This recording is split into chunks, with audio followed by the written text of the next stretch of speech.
तर मित्रांनो बघा, आमची भाची कंपनी आली सुट्टीला आणि आज काहीतरी एक नवीन काहीतरी प्रयोग करून दाखवतो म्हणलेत. तर बघा व्हिडिओ शेवटपर्यंत काय प्रयोग करून दाखवतात. तर चला त्यांच्याकडून आपण काय बनवतात काय नाही ते आपण पाहूया.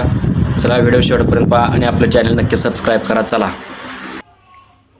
तर मित्रांनो, आज आपण घरात भोंगा करणार आहे. त्यासाठी आपल्याला लागणार आहे पाईप आणि फुगा. आता मी पाईपचा तुकडा कापून घेतलाय. आता या पाईपीच्या तुकड्याला आपण फुग्यात घालणार आहे. त्याला तर घालू.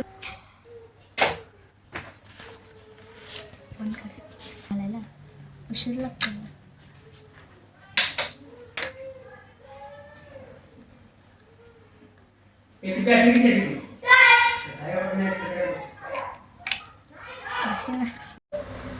आता मी पाईपीचा तुकडा फुग्यात घातलेला आहे.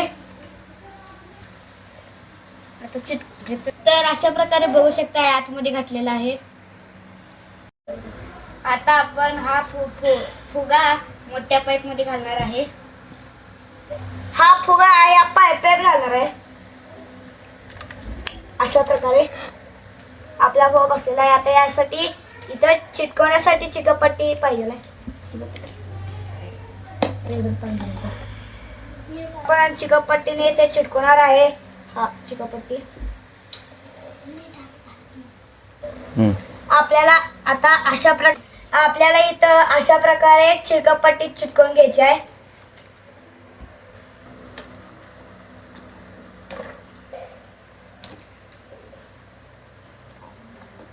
आता याला असे दुमडून याला एकदा चिकटपट्टीने चिटकवायचं. अशा प्रकारे बघू शकता.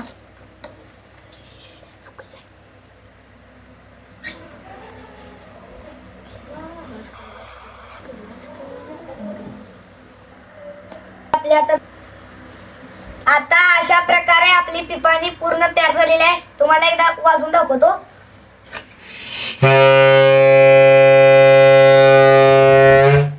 तर बघा फायनली असला भोंगा बनवलाय बघा पोरांनी. तुम्हाला वाजवून दाखवतो एकदा.